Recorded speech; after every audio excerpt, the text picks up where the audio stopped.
अस्सलाम वालेकुम एवरीवन, कैसे हैं आप लोग सब। उम्मीद करती हूँ आप लोग सब खैरियत से होंगे और अपने घरों में सेफ़ होंगे। तो जी रात से ही व्लॉग बनाना थोड़ा सा स्टार्ट कर दिया था और खाना खा के दिखाया नहीं था, यानी कि इसका टेक्सचर नहीं दिखाया था, तो सोचा चलो ये भी थोड़ा सा रिकॉर्ड कर लेती हूँ। खाना मैं हमेशा थोड़ा सा लेट खाती हूँ क्योंकि फ़ौरन खाना पकाने के बाद तो आपसे खाना खाया ही नहीं जाता। खैर खाना सबको बहुत अच्छा लगा और बहुत मज़ेदार ये बन के तैयार हुआ था। आप लोग ट्राई करें ना ये रेसिपी, तो मुझे कमेंट करके ज़रूर बताइएगा। वैसे आप लोग बताते हैं, बहुत बहुत शुक्रिया मेरी रेसिपीज़ को ट्राई करने के लिए और मुझ पे ट्रस्ट करने के लिए। खाना वगैरह खा लिया था और फिर ये लेट नाइट हम खा रहे थे आइसक्रीम। ये वही आइसक्रीम है जो मैंने बनाई थी, खैर से ख़त्म हो गई है इसकी बकेट ना। अब देखेंगे हम कौन सी आइसक्रीम बनाते हैं, क्योंकि जब तक गर्मियाँ हैं तो ये आइसक्रीम का सिलसिला थोड़ा थोड़ा सा तो चलता ही रहेगा ना। तो जब ये ख़त्म हो जाएगी, जैसे कि आज हो गई ख़त्म, अब मैं दोबारा कोई दूसरी आइसक्रीम बनाऊंगी। आप लोग बताएं कौन सी आइसक्रीम बनाऊं, ताकि आप लोगों के साथ रेसिपी उसकी शेयर कर सकूं और थोड़ी ज़्यादा क्वांटिटी में बनाऊंगी ताकि उसको रख के खा सकें ना। जब दिल चाहे जब निकाल के खा लो। हर वक्त तो नहीं खाई जाती आइसक्रीम वगैरह, या मीठा आप हर वक्त नहीं खा सकते, आइसक्रीम की फॉर्म में नहीं खा सकते। हमारे यहाँ खाया जाता है रेगुलर बेसिस पे मीठा, लेकिन ये कि बनी हुई रखी हो ना तो थोड़ी एक आसानी भी हो जाती है और घर की चीज़ की बात अलग होती है। और बाकी में आइसक्रीम बहुत ही मज़ेदार बन के तैयार हुई थी और अच्छी क्वांटिटी में भी बनी थी, इसलिए इतने दिनों तक चल गई। मतलब ये हमने कुछ 4-5 मरतबा निकाल के खाई होगी, तब जाके ये ख़त्म हुई है ना। अच्छा खैर ये है, नेक्स्ट डे रात में हम सो गए थे और सुबह में उठ के मैं नाश्ता बनाने के लिए आ गई थी। समझ नहीं आ रहा था क्या बनाऊँ। बस अंडा तो मस्ट होता है क्योंकि रोज़ अंडे खाने बहुत ज़रूरी है, आपकी बॉडी के लिए प्रोटीन बहुत ज़रूरी है, दिमाग के लिए भी बहुत ज़रूरी है। तो जिन लोगों के पास थोड़ी सी दिमाग की कमी है, प्लीज़ अंडे खाया करिए, रोज़ खाओ अंडे, तभी आपकी जाके सेहत बनेगी और आपकी ना दिमाग को भी तक़वियत मिलेगी। बहुत सारे लोगों को ना कमी हो गई है जो अक्सर ऊट पटांग कमेंट करते हैं, मैं उनकी बात कर रही हूँ। तो प्लीज़ अंडे खाया करें। एतराज़ भी रहता है आप रोज़ कैसे अंडे खा लेती हैं भाई, जो जैसे आप रोज़ खाना खा लेते हैं मैं अंडे खा लेती हूँ, और सबका अपना अपना रूटीन होता है। वैसे भी रोज़ अंडे खाने चाहिए। चले वोट करें कौन खाता है रोज़ अंडे। अंडे के बगैर तो नाश्ता अधूरा होता है, वाकई में बहुत अधूरा होता है। और इतने छोटे छोटे से अंडे थे, बहुत ही छोटे अंडे थे। खैर साइड पे मैं ना पराठे भी सेक रही थी, तो दोनों काम एक साथ हो जाते हैं। बड़े तवे का ये फ़ायदा होता है। अच्छा खैर नाश्ता वगैरह मैंने कर लिया था और नाश्ते के बाद मैं हो रही थी बोर, क्योंकि कुछ पकाना नहीं था। अम्मी ने एक दिन पहले खाना बना के रख दिया था, वो इत्तेफाक से खाया नहीं गया था, तो फिर वो वैसे ही रखा हुआ था। तो मुझे भी कुछ नहीं बनाना था, अम्मी ने भी कुछ नहीं बनाना था, तो ऐसा कोई ख़ास काम करना नहीं था। और रह गई थी थोड़ी सी मुझे ना सफाई करनी थी, अपने बर्तन वगैरह सेट करके रखने थे। तो मैंने सोचा कि वो वाले काम मैं बाद में करूँगी। तो मैं क्या करूँ, तो फिर मेरे दिमाग में आया कि मैं बनाती हूँ केक, क्योंकि मैं बेकिंग को भी बहुत मिस कर रही थी और बहुत गर्मी होती है ना, तब भी इतनी ज़्यादा बेकिंग करी नहीं जाती है। तो खैर मैंने सोचा मैं बनाती हूँ लेमन केक, क्योंकि इतने अच्छे लेमन आए हुए हैं। अब यहाँ पर करना क्या है, लेमन का जेस्ट निकाल रही हूँ इधर मैं, और इधर ने मैंने गलत वाला टूल ले लिया था। यानी कि ये जो टूल है ये नट मेक का टूल है, जो हमारी जायफल होती है ना वो घिसने का है, लेकिन इसके अंदर मैं जेस्ट निकालने लग गई थी। इसके लिए दूसरा वाला भी है मेरे पास, और बस वो कभी कभार हो जाता है, गलती हो जाती है। खैर इसमें से मैंने जेस्ट निकाल लिया था, यानी कि इसका जो छिलका था ना उसको आपने हल्का सा ग्रेट कर लेना है। तकरीबन ½ टीस्पून या 1 टीस्पून के बराबर होना चाहिए। इसको मैदे में ऐड कर देंगे। मैदा है मेरे पास 125 ग्राम्स के बराबर, यानी कि ये 1 कप के बराबर मैदा है। और जो मैंने आपको टूल दिखाया है ना लेमन जूस निकालने का, ये मैं लेकर आई थी इम्तियाज़ से तकरीबन 7-8 महीने पहले ना। और ये मैंने एक बार बीच में यूज़ किया था, पता नहीं शेयर किया था आप लोगों के साथ कि नहीं किया था, याद नहीं मुझे। मैंने कहा चलो मैं दिखा दूँ, और ये 850 रुपीज़ का मुझे मिला था और ये बहुत अच्छा है, एक्रेलिक का है, इसका लुक बहुत अच्छा है, तो ये मुझे बड़ा क्यूट लगा था, तो मैंने ले लिया था। इस तरह के छोटे छोटे जो किचन के टूल्स होते हैं ना मुझे बड़े अच्छे लगते हैं। एक तो हेल्पफुल भी होते हैं, छोटी छोटी चीज़ें जब आप अपने लिए ख़रीद लेते हैं तो आपके लिए कुकिंग करना या कोई भी किचन से रिलेटेड काम करना ईजी हो जाता है। यहाँ पर मुझे चाहिए था 50 ml के बराबर जूस, तो मैंने 2 बड़े लेमन लिए थे, वो मैंने निकाल लिया उसका जूस और उसको हमने साइड पे रख दिया। अब मैदे में मैंने ऐड किया है 1 टीस्पून के बराबर बेकिंग पाउडर, और मैंने 1 टीस्पून के बराबर इसमें वनीला पाउडर ऐड किया है, और लेमन जेस्ट तो ऐड किया हुआ है, उसका भी फ्लेवर आएगा उसके अंदर ना। और इसके लिए हमें चाहिए होंगे 3 अदद अंडे, और इसके अंदर मैंने ऐड करी है पिसी हुई चीनी 125 ग्राम्स के बराबर। अगर आप लोग इसको कप में मेजर करेंगे तो ये 3-4 कप के बराबर है, यानी कि 1 कप में से आपने 1/4 हिस्सा माइनस कर देना है, तो उतनी चीनी आपने ऐड करनी है, तो वो वेट में होगी 125 ग्राम्स के बराबर। अब इतना ही हमें ऑयल ऐड करना है, तो ऑयल का भी यही हिसाब है, आपने 1 कप लेना है ऑयल, पूरा भरा हुआ नहीं होना चाहिए, 3/4 कप के बराबर ऐड किया है। ऑयल लेना है और उसमें से आपने 1/4 कप आपने माइनस कर देना है, तो बाकी जो बचेगा 1/3 हिस्सा वो आपने ऐड कर देना है। तो अंडे को और चीनी को मैंने अच्छी तरीके से बीट कर लिया था। उसके बाद इसके अंदर मैंने ऐड किया है येलो फूड कलर, ऑयल भी ऐड कर दिया, थोड़ा थोड़ा सा उसको बीट करते हुए सारा ऑयल ऐड कर दिया, येलो फूड कलर भी ऐड कर दिया। अच्छा, बीटिंग वगैरह मैंने बहुत ज़्यादा इसको रिकॉर्ड नहीं किया, इसको फॉरवर्ड कर दिया था, क्योंकि ये सारी चीज़ें तो मैं आपको बार बार ही रिपीटेडली दिखाती हूँ। जब भी केक बनाते हैं या कुछ भी हम बना रहे होते हैं तो ये बेसिक हमारा जो आप कह लें प्रोसेस होता है, उसी को हम फॉलो करते हैं रेसिपी को।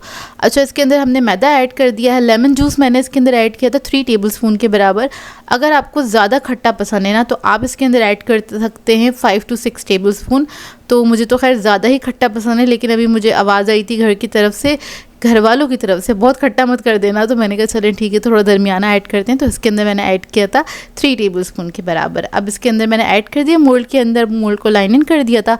बेक करने के लिए रख दूंगी 180 डिग्री पे, इसको मैंने बेक किया था 35 to 40 मिनट्स के लिए। तो ये माशाल्लाह से बहुत अच्छा से बेक हो रहा था और आइडिया ये था कि शाम की चाय तक ही तैयार हो जाएगा, लेकिन मैं थोड़ा देर से उठ के गई थी तो ये चाय तक तो तैयार हुआ नहीं था। यहाँ पर भाई को भूख लग रही थी तो वो लेकर आए थे कचौरियाँ, और शाम की चाय के लिए कचौरियाँ लेकर आए थे, तो हमने बैठ के ये इंजॉय करी। अच्छा, ये सारी कचौरियाँ मैं अकेले नहीं खाने वाली हूँ अक्सर ये कमेंट आता है जब भी मैं कोई चीज़ ना शेयर करती हूँ, आप इतना सारा कैसे खा लेती हैं? अरे भाई, मैं अकेली नहीं खा रही होती हूँ, हमारे घर में जितने मतलब फैमिली मेम्बर्स हैं सब मिल के खाते हैं इसको, अकेले में कुछ भी नहीं खा रही होती हूँ, ठीक है ना। तो ये सारी कचौरियाँ मैं अकेले नहीं खाने वाली, ठीक है। और इतना हैबत नहीं खाया करें, माशाल्लाह कह दिया करें।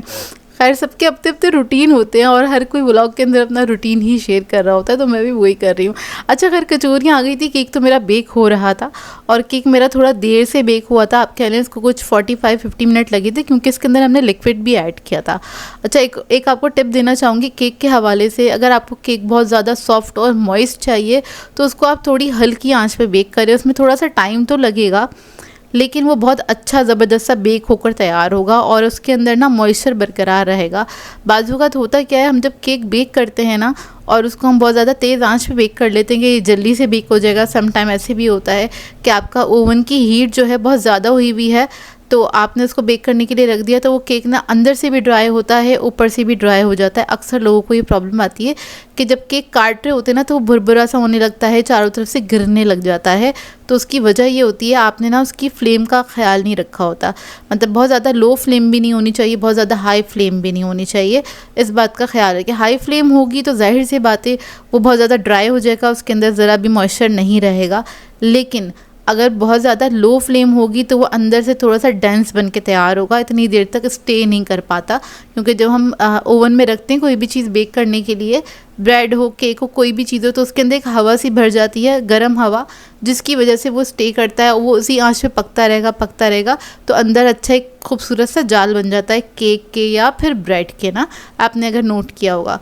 तो जो लोग मुझे कंप्लेन कर रहे होते हैं ना, वो मैं सारी नोट तो कर रही होती हूँ और इतनी डिटेल में मैं कमेंट में नहीं समझा सकती हूँ, तो मेरी कोशिश होती है मैं आप लोगों को ना ब्लॉग के थ्रू ही समझा दूँ। आई होप जिन लोगों को मैं बताना चाह रही थी उनको समझ में आ गया होगा। अच्छा, केक बेक होकर आ गया था, इसको चेक कर लेंगे वुडन स्टिक से, ताकि इंसर्ट करके ये अंदर से कच्चा तो नहीं है, इस तरह से क्लीन निकले, इसका मतलब आपका जो केक है वो बेक हो चुका है अच्छे से। आपने क्या करना है, इसको काउंटर टॉप पे छोड़ देना है, अच्छी तरीके से ठंडा हो जाए, 1-2 घंटे के लिए छोड़ दीजिएगा। ठंडा हो जाए तो उसके बाद आप इसको मोल्ड में से निकाल सकते हैं। अच्छा, मोल्ड का साइज़ मैंने बताया नहीं था, ये जो मोल्ड है मेरा 7 इंच का मोल्ड है और इसके अंदर आप आराम से, ये तकरीबन 2 पाउंड से ज़्यादा का केक बन के तैयार होता है 7 इंच के मोल्ड में। और इसको मैं साइडों से निकाल लूँगी, एहतियात से निकाल रही थी ताकि ऊपर से जिसका टॉप है ना वो ख़राब ना हो, क्योंकि ये थोड़ा सा ओवरफ्लो हुआ था केक ना, मतलब इससे ज़रा अच्छे से उड़ गया था। अच्छे साइज़ का बन के तैयार हुआ ये केक ना। वैसे आप मार्केट से जाके ख़रीदें और बहुत महंगा मिलता है, और लेमन केक तो हर जगह पे आपको मिलेगा भी नहीं ना, हर बेकरी पे, हर जगह पे नहीं मिलेगा, कैफ़े वगैरह पे ही अब मिलने स्टार्ट हो गए हैं। और ये तो खैर मैं बहुत टाइम से बना रही हूँ, आप कह लें मैं अपनी बचपन से बना रही हूँ। जब मैं बोलती हूँ ना बचपन, तो लोग आगे कहते हैं, कुछ जो तंज कर रहे होते हैं ना, कहते हैं इनका बचपन अभी तक गया नहीं। तो भाई बचपन की बात हो रही है तो बचपन ही बोलूँगी ना। तो ये केक मैं अपने बचपन से बना रही हूँ, ये वाला केक, एक ऑरेंज केक, क्योंकि दोनों केक मुझे बेतहाशा पसंद है। घर में भी सबको बहुत पसंद है, ये बहुत अच्छे लगते हैं। और ये केक ऐसे होते हैं इस पर हाथ नहीं रुकता है।